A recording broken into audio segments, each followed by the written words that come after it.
pessoal, então vamos lá. A nossa aulinha de hoje é sobre as doenças hipocinéticas. Bom, o que são doenças hipocinéticas? Vocês que já estudam em física, cinética tem a ver com movimento, correto? Então, as doenças hipocinéticas também vão ter uma relação com o movimento. A gente vai ver que uma das principais causas de acometimento das doenças hipocinéticas é justamente a ausência de movimentos, a ausência da prática das atividades físicas, tá bom? Então vamos lá. Vamos definir primeiro qual que é o conceito de doenças hipocinéticas. O que são doenças hipocinéticas? Doenças hipocinéticas são aquelas causadas pela falta de movimento no corpo. Então, sim, a ausência da prática de atividades físicas, de exercícios físicos regulares, podem sim causar doenças, tá? As doenças hipocinéticas são classificadas como toda alteração que atinge a saúde humana por meio de hábitos inapropriados, entre eles sedentarismo, má alimentação, falta de exercícios físicos periódicos e não dormir a quantidade de horas necessárias.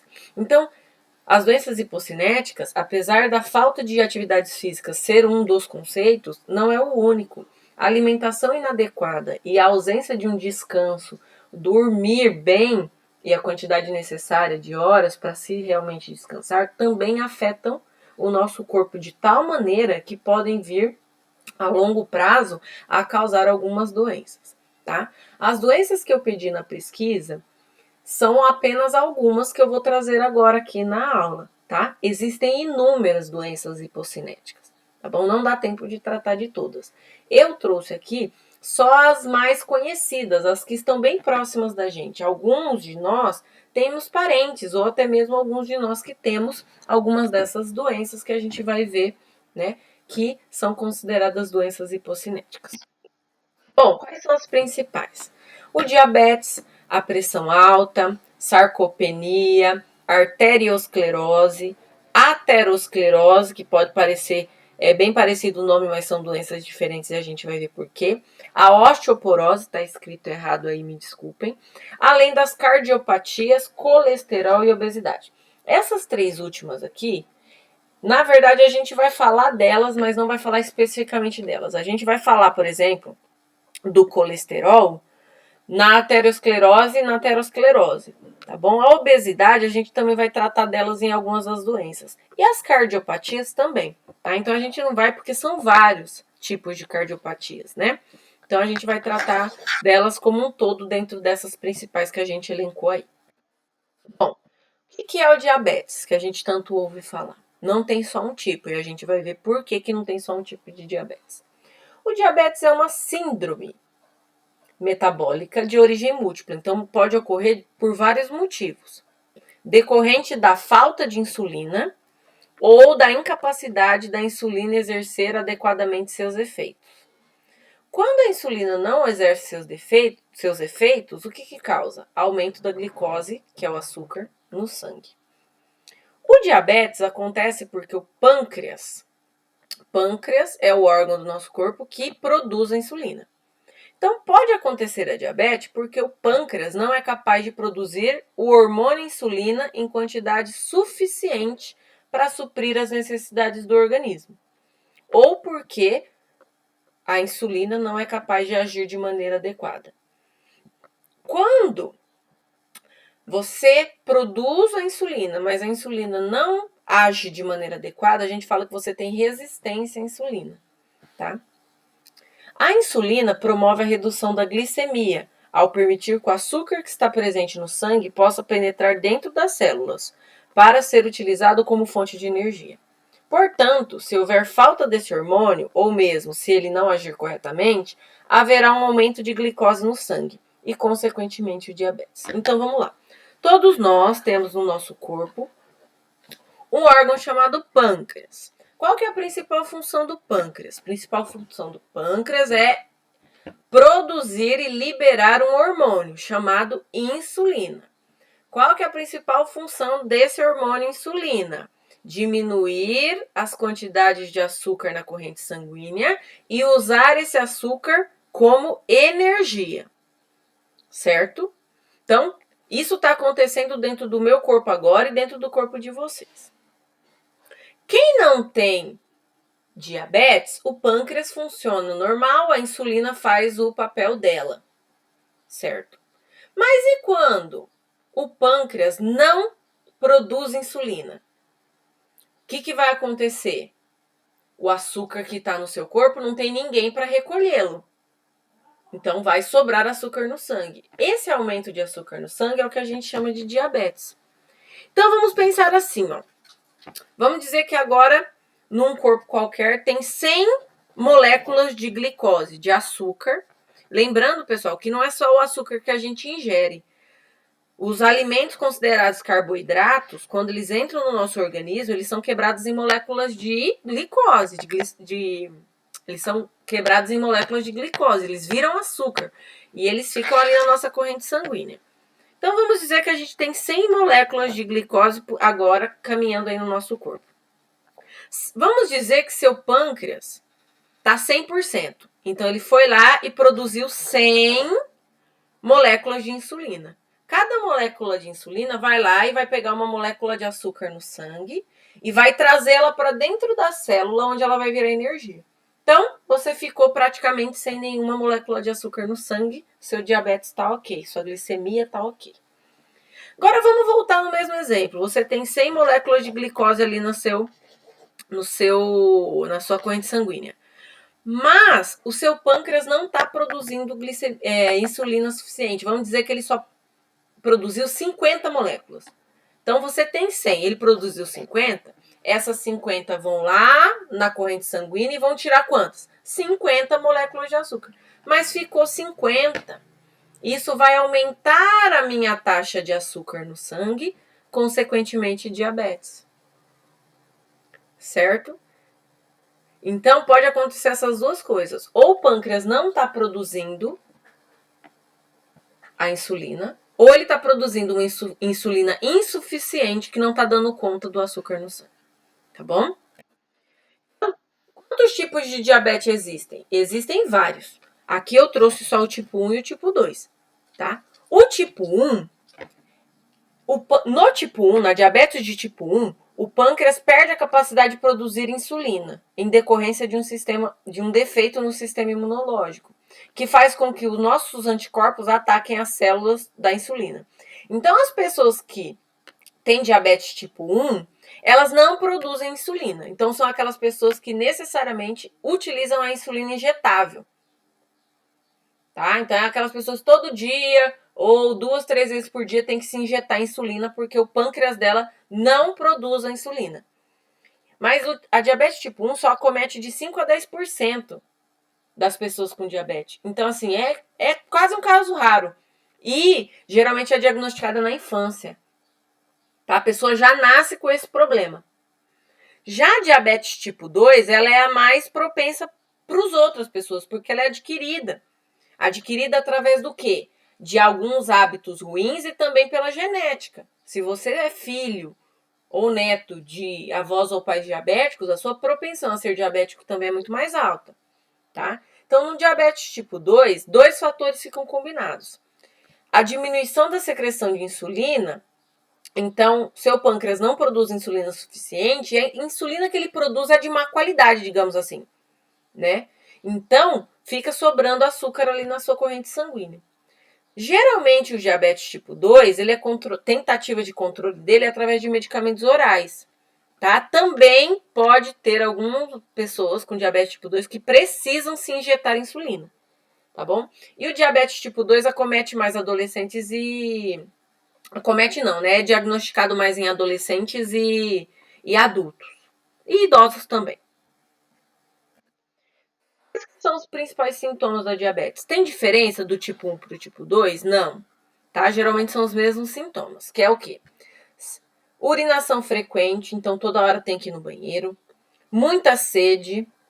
Fome também em exagero. Cansaço, fadiga, tontura. Presença de glicose na urina. Ué, mas vai fazer um exame de urina para saber se tem glicose na urina? Não.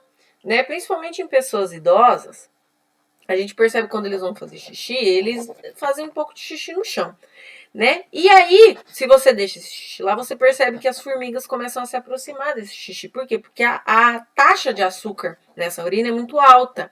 Então, só daí você já pode começar a desconfiar que essa urina está com uma taxa de açúcar muito alta. E se a urina está com taxa de açúcar alta, é porque muito provavelmente na corrente sanguínea também tá bom? Presença, desculpa, já falei. Perda de peso inexplicável, então a pessoa come bastante, mas perde peso. Demora para cicatrizar feridas e machucados. Essa daqui, pessoal, é um dos principais problemas causados pela diabetes, porque com a alta taxa de açúcar no sangue, nosso sangue não coagula da maneira correta. Então, seus ferimentos, seus machucados, eles não cicatrizam de uma maneira boa, assim, eles demoram muito, ou muitas vezes nem cicatrizam, porque o açúcar, ele impede a ação dos hormônios cicatrizantes, né? E a gente vai ver que esse problema aqui de cicatrização é um dos principais motivos pela necessidade de amputação de membros das pessoas que têm diabetes descontrolada. Bom, geralmente as pessoas que têm diabetes descontrolada, se elas não se cuidam, não fazem a dieta certa, o acompanhamento correto, volta e meia eles têm que amputar dedos ou os pés, os dedos dos pés, os dedos das mãos, as mãos, os pés, sempre membros periféricos. Por quê? Porque o machucadinho que acontece no pé, ele não cicatriza. E aquilo ali vai ficando ali. E vai causando trombose. Você vai perdendo a circulação. E se não cuidar, você tem que amputar. Por quê? Vai causando um efeito rebote que vai aumentando, você pode até morrer por conta disso. Pessoas com diabetes também têm muita complicação visual e renal. Então, você volta e meia ver pessoas com diabetes controlado que perdem a visão e que tem problemas de rim, né? Então, a diabetes, ela é assim, ela é silenciosa, né? E ela causa inúmeros problemas. Aqui na imagem, nós temos um medidor de glicemia. A gente chama de medidor de glicemia. Ele tem uma fita que você coloca no aparelho, faz um furinho na ponta do dedo, coloca o sangue nessa fita e essa fita vai fazer a leitura de quantos miligramas de açúcar você tem. Até 100 é considerado normal. Acima de 100, você tem que ficar meio esperto. Ah, mas eu fui fazer e deu 110. Então, você vai esperar, vai fazer de novo em jejum. Se der alterado, você vai ter que fazer um exame de sangue e procurar um médico. Tá bom? Bom, falamos da diabetes, agora a gente vai falar da pressão alta, que o nome bonito da pressão alta é chamado de hipertensão arterial, tá bom? Então, a pressão alta é o problema médico mais comum em toda a população mundial. O problema dela é que ela também é uma doença silenciosa e ela ataca o quê? Vasos sanguíneos, coração, cérebro, olhos e pode causar paralisia dos rins. O que é a hipertensão? É o aumento da pressão nas artérias. Então, uma pressão do sangue nas artérias maior do que 140 por 90 miligramas de mercúrio, ou que geralmente a gente fala 14 por 9, já é considerado uma hipertensão, uma tensão alta, uma pressão alta, tá? É uma doença que tem maior incidência na raça negra e que aumenta a probabilidade de acometimento por conta da idade, tá bom? Pode ser ocasionada por fatores hereditários, mas também por outros fatores, como má alimentação, obesidade, alguns medicamentos, estresse, sedentarismo, alguns fatores genéticos, tabagismo e consumo de bebida alcoólica. Então vamos pensar assim, ó. Isso aqui na imagem é uma artéria. A artéria ela tem as paredes, né? As camadas das paredes. E a gente tem, ela é vazada. A gente geralmente faz uma analogia da artéria como uma mangueira. Pensa numa mangueira de lavar.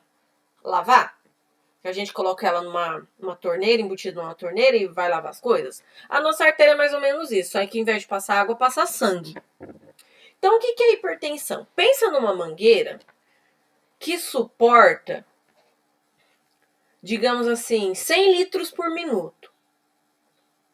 Então, ela é uma mangueira que comporta 100 litros por minuto. Se você colocar ela numa torneira que envia 100 litros por minuto, essa mangueira vai funcionar numa boa. Agora pensa que você coloca essa mangueira numa torneira com o dobro, com 200 litros por minuto. O que vai acontecer com essa mangueira? Ela vai estar além da capacidade dela, está além do que ela suporta. Então, o que vai acontecer com ela? Muito provavelmente, ela vai rachar, ela vai estourar, ela vai se soltar da torneira. Por quê? Porque a pressão da água é tão grande que ela não consegue suportar. Se isso acontece com o nosso sangue, com a nossa artéria, a gente começa a ter pressão alta. E um dos problemas da pressão alta é que ela é silenciosa. Até os sintomas a gente pode achar que são outras coisas. Quais são os principais sintomas da hipertensão? Eles não ficam claros. Por quê? Dor de cabeça, dor na nuca, dor no peito, visão embaçada, zumbido no ouvido, sangramento do nariz. Então, muitas das vezes não fica claro para nós que a gente tá com um pico de pressão, né? Ah, tô com uma dorzinha de cabeça, alguma coisa. Você acha tudo, menos que a pressão, mas pode ser, tá bom?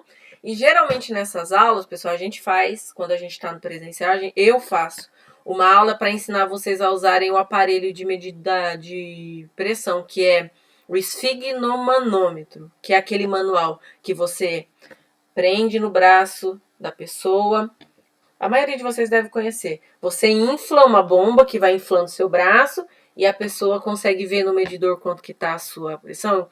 Geralmente eu peço emprestado e ensino vocês a aferir. Infelizmente estamos de aulas remotas, não vou conseguir ensinar isso para vocês agora nesse momento, mas se a gente voltar, eu vou tentar fazer essa aula com vocês porque é bem interessante. Tem também os medidores digitais, são aquele que você coloca no pulso, são bem mais práticos, digamos assim, né? Mas é bom que vocês aprendam para, no caso, saberem se virar quando não tiverem o digital. Sarcopenia. Muitas pessoas confundem a sarcopenia com a osteopenia. A sarcopenia tem a ver com músculo, assim como a osteopenia tem a ver com ossos. Então não confundam, bom? Então o que é a sarcopenia? Sarcopenia é a perda degenerativa da musculatura. Geralmente a gente atribui ela ao envelhecimento, porque quando a gente envelhece, a gente perde mesmo músculo, massa muscular. Mas muitas pessoas, por conta de sedentarismo, alimentação inadequada, começam a perder massa muscular muito cedo. Mas qual que é o problema? Se você perde massa muscular, você perde tônus muscular. Se você perde tônus muscular, você perde força. Você perde a capacidade de segurar objetos e também de se equilibrar. Certo? Então você pode se machucar com muito mais facilidade se seus músculos não estão preparados para aquele tipo de atividade. Então aqui na imagem fica bem claro o que é a sarcopenia, ó. Olha um músculo radial braquial aqui, ó, normal. E olha um músculo com sarcopenia. Você perde o tônus muscular, né? Então esse braço da direita, ele provavelmente não suporta a mesma carga que o braço normal. Tá bom? Arteriosclerose. Não confundam. Tem a arteriosclerose e tem a aterosclerose. Já já a gente vai entender numa imagem bem explicadinho a diferença entre elas. Mas vamos lá. A arteriosclerose é o estreitamento ou endurecimento das artérias. Então vamos voltar na nossa mangueira. Nossa mangueira que suporta 100 litros de água por hora, se a gente colocar ela numa mangueira de 200, a gente tem a hipertensão, né? Ah, deixei essa mangueira no sol. Ou veio uma criança e digamos que tenha colocado um monte de papel dentro dessa mangueira. Então, o que aconteceu com ela? Ela estreitou o lugar por onde a água vai passar, certo? E se ela ficou no sol, ela ficou mais dura. Então, ela não tem mais a capacidade flexível, ela endureceu. Então, a quantidade de água da nossa mangueira, de sangue da nossa artéria, diminui. Tá? Então, as artérias são tubos que levam sangue e oxigênio ao coração, cérebro e outras partes do corpo. A arteriosclerose, pessoal, ela pode começar na infância, tá? Mas geralmente ela acontece em pessoas com mais de 45 anos e é mais comum nos homens. Por que ela é importante a gente entender? Porque ela é fator determinante para AVCs. AVCs são os infartos, os derrames também, tá? Aneurisma da aorta, infarto cerebral, infarto intestinal, angina, doenças do coração, tá? Então, a arteriosclerose, esse estreitamento, esse endurecimento das artérias, ele favorece uma série de outras doenças que pode levar à morte muito rápido, inclusive. Nas paredes das artérias que têm arteriosclerose, ou seja, que ficaram mais duras ou que foram estreitadas, formam-se placas feitas de colesterol. O que é colesterol? São as gorduras. Lembra do diabetes, que o açúcar que a gente ingere vai para o sangue? As gorduras que a gente ingere também vai. O que acontece quando você coloca o óleo na água? O óleo não sobe? Com a gordura também. Se você colocar a gordura para andar em cima, colocar ela, misturar com sangue, você vai ver que a gordura fica em cima. E o que acontece? Quando ela está passando pela artéria, como ela é pegajosa, ela se gruda nas paredes. Ela gruda, ela se fixa nas paredes das artérias. Tá bom? E o que acontece? Essas plaquinhas de colesterol, de gordura, elas vão se acumulando, né? E aí, elas podem fazer o quê? Obstruir a artéria. Então, pensa assim, ó, você foi lá e colocou um papelzinho na mangueira. Aí, daqui a pouco, você vai lá e coloca mais 2, mais 3, mais 4. Vai chegar uma hora que a mangueira toda vai estar tomada pelos papéis e a água não vai mais conseguir passar. Isso acontece com o sangue. Tá bom? Aliás, isso acontece com o colesterol e com as artérias. Elas podem ficar fixas ali, ou elas podem se soltar e caminhar e bloquear em outro espaço, em outro local, tá bom? Outra doença silenciosa é a arteriosclerose, porque geralmente os sintomas acontecem só quando já não tem mais o que se fazer. Algumas pessoas sentem cãibras, dor no peito ou um ataque cardíaco, mas aí quando o ataque cardíaco é porque já aconteceu. Entendeu? É porque já provavelmente há muito pouco a se fazer. Agora a gente vai entender a aterosclerose.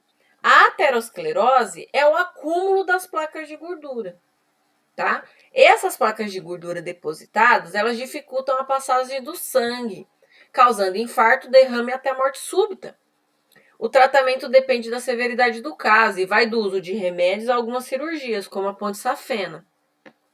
Aqui a gente pede para vocês não confundirem a aterosclerose com a arteriosclerose, porque apesar dos nomes serem bem parecidos, a arteriosclerose, que foi a primeira que a gente viu, ela é caracterizada pelo quê? Pelo enrijecimento, pelo endurecimento e pelo estreitamento das artérias. Isso pode acontecer por causa da aterosclerose? Sim, mas não necessariamente. Algumas doenças podem causar o estreitamento das artérias e nem por isso a pessoa tem aterosclerose, que é o acúmulo das placas de gordura. Tá? Ah, professora, não entendi ainda, não ficou claro. Tem uma imagem aqui para me deixar bem mais claro para vocês a diferença entre uma e outra. Lembra sempre que a aterosclerose, ela tem relação com placa de gordura. Então tá aqui, ó. Nós temos uma artéria com suas paredes aqui perfeitinhas. Só que o que acontece? Tem gorduras nas paredes. Então, o local por onde o sangue pode passar, que ele tem espaço para passar, é diminuído. Certo? Então, olha aqui como a seta está indicando o local. Olha o calibre dessa artéria, mas olha a placa de gordura atrapalhando aqui. Isso é aterosclerose. Já na arteriosclerose, olha aqui como que a parede é diminuída. Então, essa artéria está encurtada. Ela está enrijecida. Diminuiu todo o diâmetro, todo o calibre da artéria. Então, o local por onde o sangue pode passar, ele não está obstruído por placa de gordura, mas ele diminuiu por conta do enrijecimento, do endurecimento, ou por causa de alguns medicamentos ou doença prévia que a pessoa tenha. Certo?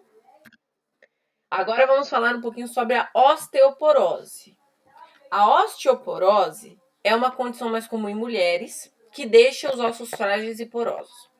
À medida que vai progredindo com o avançar da idade, a doença aumenta o risco de fraturas, especialmente do quadril, das costelas e do colo do fêmur. A estrutura do nosso esqueleto vive em constante renovação. Ganhamos massa óssea até os 20 anos e perdemos com maior velocidade depois dos 40. Dois tipos de células atuam na renovação dos ossos. São os osteoclastos e os osteoblastos, tá? Então, cada um tem uma função. Vamos dizer assim que eu tenho 2 pedreiros trabalhando na renovação dos meus ossos, tá? Cada um tem uma função. Vamos lá. O pedreiro osteoclasto, ele vai lá no sangue, absorve os minerais, volta para o osso, faz um buraco e coloca o mineral ali. Então, o osteoclasto vai lá na corrente sanguínea, através dos alimentos, a gente se alimenta e absorve os minerais, ele vai lá, pega esses minerais, vai lá nos ossos, faz um buraco, um buraquinho minúsculo, óbvio, e coloca esse mineral. Só que a função dele é essa. A função dele é só essa, abrir o buraco e colocar o mineral. Pronto. Nós temos o segundo pedreiro, que é o osteoblasto. Qual que é a função dele? Ele vai lá, pega o cálcio, vitamina D, vai lá e fecha o buraquinho que o osteoclasto abriu. Então, eles ficam nessa constante troca. Um vai lá, abre, o outro vai lá e fecha. Um vai lá e abre, um vai lá e fecha. Isso, a cada 3 meses, 10% do nosso esqueleto passa por essa modificação. Então, ele está o tempo todo. O que acontece? Na primeira etapa da degeneração óssea, que a gente chama, que se é chamada de osteopenia, os primeiros estágios da osteoporose é chamada de osteopenia. O que acontece? O meu amigo osteoclasto, ele trabalha, ele vai lá e faz buraco. Só que o osteoblastos, ou ele não está trabalhando da maneira correta, ou a quantidade de osteoblastos não é suficiente para tampar todos os buraquinhos. Então, o osso vai ficando cheio de buraquinhos que o osteoclasto abriu, mas que o osteoblasto não conseguiu ir lá fechar, né? E com isso, a gente já percebe aqui na imagem que já dá uma diferença do osso normal, porque os buraquinhos vão ficando mais evidentes, vão ficando maiores, né? Os ossos vão ficando mais porosos, mais suscetíveis a serem quebrados, a serem fraturados, porque eles estão mais frágeis, né? Então, aqui, ó, eu tenho uma evolução. Do lado esquerdo, um osso considerado normal. Sim, seu osso não é totalmente rígido, tá? Seu osso não é uma placa inteiriça. Ele é cheio de buraquinhos de qualquer forma, bom? Mas do lado esquerdo aí nós temos um osso normal.